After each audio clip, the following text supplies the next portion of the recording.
I'm Sadiqa Reynolds, President and CEO of the Louisville Urban League.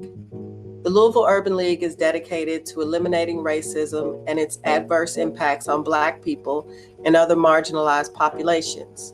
We seek to empower people and change lives through jobs, justice, education, health, and housing. This organization has always been important to this city, but I don't think we've ever been more important than we are now. Even in this pandemic, we have continued to focus on placing people in jobs, and not just jobs, but careers. We have always fought for justice, for people who don't feel like they are heard, don't feel like they are seen, don't always feel valued. The people in our community who think the help wanted sign doesn't apply to them. We have worked continuously on closing the achievement gap. We consider ourselves to be critical partners to JCPS. Every day, working with them to ensure that we are doing our part to make sure that our children have what they need in order to be successful. Since COVID started, we have been able to provide 760 hours of job coaching. That's led to 70 plus clients being placed in jobs. We've purchased laptops for all of our college-bound seniors because we wanted them to know, even in this COVID existence, college is important. Your education matters, and we care enough to invest in you. We've collaborated with local health providers to offer COVID-19 tests. We have offered almost 900 people tests. We've given 385 people financial education and home buyers education, because there are still people who have jobs and they'd like to buy a house. They're still trying to reach the American dream, even in the midst of all of this. Obviously, there are others who are just trying to hold on to the space they're renting. Eviction court is open and running in Louisville, Kentucky. We have had to spend thousands and thousands of dollars to help keep our clients in their homes. The community we work with is overrepresented in the essential service areas. So in many cases, we have people who are not in a position to work from home, so they are going out to work every day. And what they found is the burden of having the children at home and having to feed them breakfast, lunch, and dinner with the, sudden shutdown of the schools has caused a financial burden that they were not prepared for.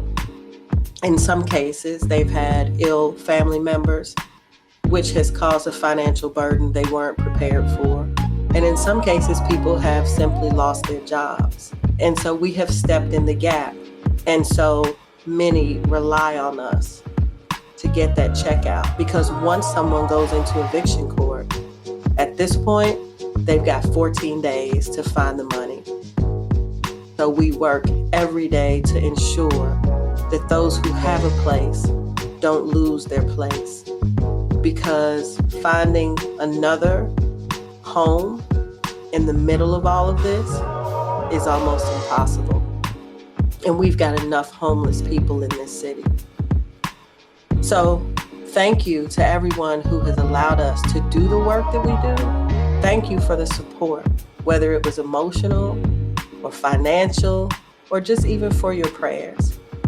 This is tough work, but we'll get through it. We know that so many who support the league are also affected by the pandemic, and that is not lost on us. And we feel the stress of being stretched and know that other people who love this community just as much as we do are stretched as well. So our goal would be that we get the message out about the work that we do, and those who can help will help, and those we can help get help.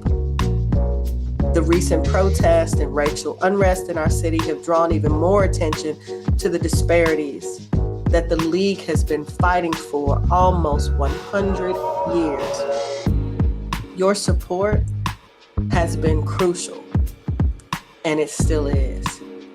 We want everyone in this city to understand that they can access the American dream. Right now, it doesn't feel like that. We don't all feel like we can be a part of this community's success, but I think if we work together, we'll get there. Nobody imagined that you would raise your voices in the way that you have. So I say to you, Louisville, Kentucky, you deserve to be saluted for your courage, for your consistency, and do not, whatever the decision today, don't let this in. We need justice for Breonna. We need police reform. We need affordable housing. We need funding to invest in our dreams. We need this achievement gap closed. We have always said, and I have heard you say, that this movement was bigger than just police reform. This is bigger than that.